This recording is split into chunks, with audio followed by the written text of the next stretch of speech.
I will go 영남 터치.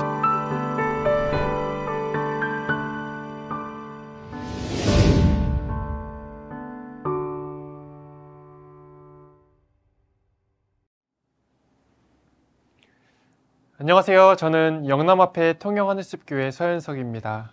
이 시간 삶에 바쁘고 지친 우리들을 초청하시고 위로하시는 하나님의 말씀을 소개하길 원합니다. 두 번째 시간으로 생기를 더하시는 하나님이라는 제목으로 말씀을 나누겠습니다. 인도에서 전해지는 이야기입니다. 4명의 왕자가 각자 어떤 특기를 숙달해야 할지 의논하고 있었습니다. 세상을 두루 다녀보고 특별한 기술을 배우자라고 그들은 결정을 내렸습니다. 그들은 다시 만날 장소를 정한 후에 각자 다른 방향으로 떠났습니다. 시간이 흘러 그 형제들은 약속한 장소에 모이게 되었습니다. 그리고 서로 무엇을 배웠는지 물어봅니다. 첫째 왕자가 말했습니다. 나는 어떤 생물의 뼈 한 조각만 가지고도 살을 즉시 만들어낼 수 있는 기술을 배웠어. 둘째 왕자가 말했습니다. 나는 그 생명체의 뼈에 살이 붙어 있으면 거기에 피부를 덧붙이고 털이 자라도록 하는 방법을 알고 있어. 셋째 왕자가 말했습니다. 살과 피부 그리고 털이 있다면 나는 팔, 다리를 만들 수 있어. 마지막으로 넷째 왕자가 말했습니다. 만약 그 생물이 팔, 다리도 있고 완벽한 형태를 갖추게 되면 나는 거기에 생명을 불어넣는 방법을 알아.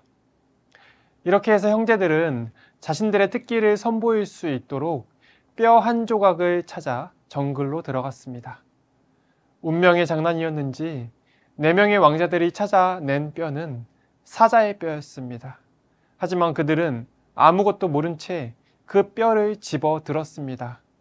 첫째가 그 뼈에 살을 붙였고, 둘째가 거기에 가죽을 씌우고 털이 자라도록 했으며, 셋째가 거기에 맞는 팔다리를 만들어 그 몸을 완성시켰고, 넷째는 그 사자의 생명을 불어넣었습니다. 생명을 되찾은 그 야수는 무성한 갈귀를 흔들어대며 일어나서 무시무시한 입과 날카로운 이빨 그리고 무자비한 발톱으로 자신의 창조자들에게 덤벼들었습니다. 사자는 4명의 왕자를 모두 죽인 뒤 만족스러운 표정을 지으며 숲속으로 사라지고 말았습니다. 현대인들은 이 예화처럼 자신의 창조적 힘이 자멸의 잠재력을 지니고 있음을 깨닫고 있습니다. 더 나은 모습을 기대하며 무언가를 자꾸 해보지만 그것이 자꾸 자신을 망가뜨리는 것이죠. 여러분 정말 그렇습니까? 혹 관계의 어려움을 겪어보신 분이 있으신가요? 좋지 않은 관계를 개선해 보려고 그 관계를 조금 더 좋게 해보려고 다양한 시도를 하지만 그럴 때마다 더 큰 오해가 쌓이고 쌓여서 나중에는 서로 완전히 돌아서는 경우가 있습니다. 인간 관계, 구직 활동, 직장 생활, 재정적 투자 등 사회의 여러 부분에서 더 나은 미래, 더 좋은 결과를 기대하며 무엇인가를 자꾸 시도하지만 내가 하고 있는 일들이 나에게 유익이 되기보다는 손해가 되는 경우가 참 많습니다. 뭔가를 하면 결과가 있어야 하고 긍정적인 피드백이 따라와야 하는데 자꾸 마이너스만 되고 자꾸 힘들어지기만 하는 것입니다.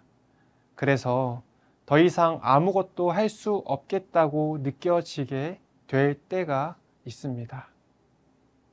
한 인터넷 게시글에 올라온 글입니다. 30대 중반 사는 게 너무 무기력이라는 제목입니다. 그 내용을 잠깐 소개하겠습니다. 왜 이렇게 무기력하고 무의미할까요? 회사 다닐 땐 그때의 고충으로 너무 힘들었어요. 회사를 그만두니 에너지가 방전된 것 같이 무기력해요. 모아놓은 돈이 많아서 빨리 취업을 해야 하는 상황은 아니지만 평생 놀 수 있을 정도는 아니니까 저도 다시 재취업을 해야 할 텐데 화이팅해서 의욕적으로 시작해야 하는데 지금 아무런 의욕이 안 생기네요. 30대 중반, 내년이면 후반, 결혼도 못해 있고 멋지게 살고 있는 것도 아니고 다 불안불안 자리 잡힌 게 없네요. 그래도 차로 5분만 가면 한국에서 제일 아름다운 바다도 있고 다들 여행 오고 싶어하는 그런 아름다운 곳에서 혼자 편하게 살고 있는데도 밖에 나가지도 않고 무기력하게 이러는 제가 너무 답답해요. 걷기도 싫고 드라이브도 싫고 늘 불안한 마음만 가득하고 자꾸 인간관계도 끊어내고 싶고 어떻게 마음을 잡아야 할까요? 또 다른 고통이 찾아올까 두려워서 혹은 내가 어떤 노력을 해도 합당한 결과로 돌아오지 않는 것이 속상해서 생산적인 무엇인가를 해낼 수 있는 의욕을 잃어버리고 나 혼자만의 동굴로 찾아 들어가는 30대 중반의 한 청년의 모습 속에서 이 시대 우리들의 모습을 함께 발견하게 됩니다. 오늘 우리는 성경에서 같은 고민을 했을 법한 인물을 찾아보게 됩니다. 바로 유대인들이 가장 존경하며 이스라엘 역사에서 가장 위대한 왕으로 기억되는 다윗의 청년 시절입니다. 다윗은 부모님 집에서 양을 치던 소년일 때, 그러니까 10대 소년일 때 사무엘에 의해 기름 부음 받으며 왕이 될 후계자로 지정되었습니다. 왕의 후계자로서의 다윗의 삶은 어땠을까요? 다윗은 기름 부음을 받은 이후에 많은 일들을 하였습니다. 그 유명한 골리앗을 무찌른 이야기부터 시작하여 왕의 심란한 마음을 안정시켜주는 아름다운 음악을 연주합니다. 왕을 대신하여 많은 전쟁터에 나가서 적들을 무찌르고요. 왕의 아들과 친구가 되고 왕의 딸과 결혼을 합니다. 이 정도면 왕의 후계자로서 탄탄대로를 밟고 있는 것처럼 보여지지 않습니까? 그러나 다윗은 시간이 지나면 지날수록 점점 더 왕의 시기와 미움, 공격을 받게 됩니다. 자신이 의도한 바와는 전혀 다른 상황이 펼쳐지게 되는 것입니다. 사무엘상 18장 5절에서 9절의 말씀입니다. 다윗이 사울에 보내는 곳마다 가서 지혜롭게 행하매 사울이 그로 군대의 장을 삼았더니 온 백성이 합당히 여겼고 사울의 신하들도 합당히 여겼더라. 무리가 돌아올 때 곧 다윗이 블레셋 사람을 죽이고 돌아올 때에 여인들이 이스라엘 모든 성에서 나와서 노래하며 춤추며 소고와 경쇠를 가지고 왕 사울을 환영하는데 여인들이 뛰놀며 창화하여 가로되 사울의 죽인 자는 천천히요 다윗은 만만이로다 한지라. 사울이 이 말에 불쾌하여 심히 노하여 가로되 다윗에게는 만만을 돌리고 내게는 천천만 돌리니 그에 더 얻을 것이 나라밖에 무엇이냐 하고 그날 후로 사울이 다윗을 주목하였더라. 다윗은 사울 왕을 위하여 열심히 시키는 대로 하였는데 오히려 그렇게 성공을 거둔 행동들이 사울 왕의 질투심을 유발하여서 이제는 사울 왕이 다윗을 경계하고 주목하게 됩니다. 그리고 더 나아가서 다윗을 죽이려는 시도까지도 하게 됩니다. 사무엘상 18장 11절입니다. 그가 스스로 이르기를 내가 다윗을 벽에 박으리라 하고 그 창을 던졌으나 다윗이 그 앞에서 2번 피하였더라. 이 사건 이후부터 사울은 계속해서 다윗을 죽이려고 하고 다윗은 한 나라의 왕으로부터 도망다니는 도망자의 삶을 살게 되었습니다. 이때부터 무려 10년이 넘게 다윗은 왕의 추격을 피해 도망다니는 인생을 살게 되었습니다. 여러분, 얼마나 힘이 들까요? 잘해보려고 그저 충성을 다해 왕이 자기에게 시킨 일들의 임무를 완수하고 돌아왔을 뿐인데 오히려 이렇게 부정적인 결과를 맞이한 상황이 참 당혹스러웠을 것입니다. 혹자는 아프니까 청춘이다라는 말을 하면서 베스트셀러 작가가 되었지만 진짜 아프고 좌절되어 무기력에 빠진 사람들에게는 전혀 위로가 되지 못하는 문구에 불과합니다. 우리들의 모습이 도망자 다윗의 모습과 참 많이 닮았다고 생각이 들었습니다. 학생 때는 성인이 되면 무엇이든지 다 할 수 있을 것이라고 생각했습니다. 그러나 실제로 이 사회에 나와서 경험해 보니 참 녹록지가 않습니다. 내가 열심히 노력하면 무엇이든지 다 할 수 있을 것 같았는데, 계획대로 다 이루어질 줄 알았는데 막상 해보니 내 마음대로 되는 것이 하나도 없는 것입니다. 계속되는 실패와 답 없는 미래의 모습을 보면서 좌절과 무기력에 빠진 우리들의 모습이 원치 않게 오해를 받고 도망자의 삶을 살게 된 다윗의 모습과 참 많이 닮아 있습니다. 그래서 저는 오늘 이 시간 이 말씀을 함께 나누고 있는 여러분들께 다윗을 위로하시고 인도하시는 하나님을 소개해 드리고 싶습니다. 성경책 시편 42편은 다윗이 자신의 처한 상황을 한탄하며 하나님께 넋두리하는 장면과 하나님의 대답을 담고 있습니다. 다윗이 하나님께 왜 나에게 이렇게 어렵게 힘든 일들이 많이 있습니까? 물을 때에 하나님께서는 그 다윗에게 반복적으로 이렇게 대답하십니다. 시편 42편 5절과 11절 말씀입니다. 내 영혼아, 내가 어찌하여 낭망하며 어찌하여 내 속에서 불안하여 하는고? 너는 하나님을 바라라. 왜 낭망하고 불안해하느냐? 지쳐 쓰러지지 말고 아무것도 하지 못해 좌절하고 있지만 말고 나를 바라보아라 말씀하십니다. 우리의 인생이 우리가 마음먹은 대로 사라지면 좋겠지만 불행하게도 인생은 우리들의 뜻대로만 되지는 않습니다.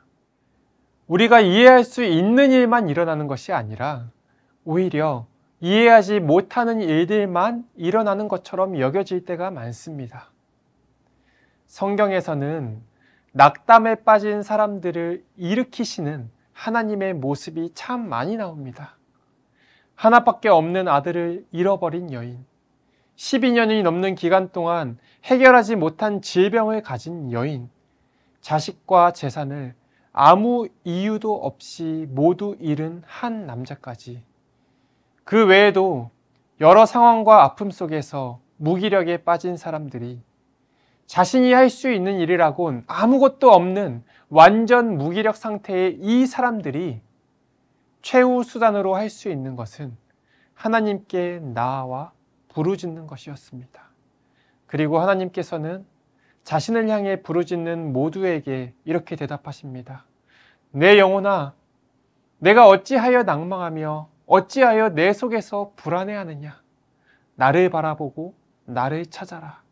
그러면 내가 너에게 힘을 주고 능력을 더하여 이룰 것이며 다시금 생기를 갖고 움직이게 해줄 것이다. 성경 말씀 에스겔서 37장 1절에서 6절 말씀입니다. 여호와께서 권능으로 내게 임하시고 그 신으로 나를 데리고 가서 골짜기 가운데 두셨는데 거기 뼈가 가득하더라. 나를 그 뼈 사방으로 지나게 하시기로 본즉 그 골짜기 지면에 뼈가 심이 많고 아주 말랐더라. 그가 내게 이르시되 인자야, 이 뼈들이 능히 살겠느냐 하시기로 내가 대답하되 주 여호와여, 주께서 아시나이다. 또 내게 이르시되 너는 이 모든 뼈에게 대언하여 이르기를 너희 마른 뼈들아, 여호와의 말씀을 들을지어다. 주 여호와께서 이 뼈들에게 말씀하시기를 내가 생기로 너희에게 들어가게 하리니 너희가 살리라. 너희 위에 힘줄을 두고 살을 입히고 가죽으로 덮고 너희 속에 생기를 두리니 너희가 살리라. 또 나를 여호와인 줄 알리라. 하나님은 마른 뼈에 힘줄을 두고 살을 입히고 가죽으로 덮고 생기를 더하시는 분이십니다.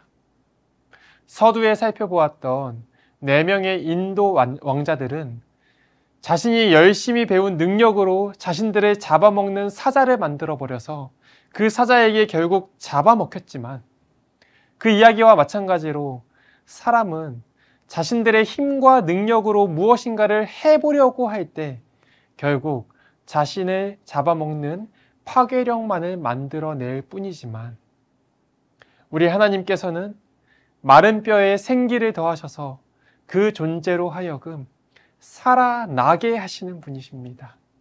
단순히 무기력에서 벗어나게 하는 것을 넘어서서 궁극적인 생명력을 공급하시는 하나님의 능력이 이 시간 우리들에게 함께하게 되기를 간절히 바랍니다. 여러분, 정말 아무것도 하고 싶지 않을 수 있습니다. 때때로 나 좀 내버려 두라고 소리치고 싶을 수도 있습니다. 그럴 때 주변에 떠밀려서 억지로 뭔가를 해보려고 발버둥치지 마세요.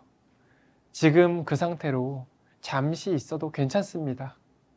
잠시 우리들의 마음을 안정시킨 후에 마른 뼈에 생기를 넣으시고 불안해하는 영혼들을 위로하시는 우리 하나님께로 나아오시게 되기를 간절히 바랍니다.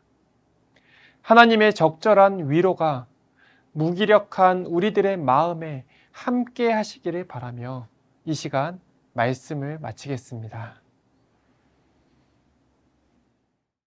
I will go 영남 터치.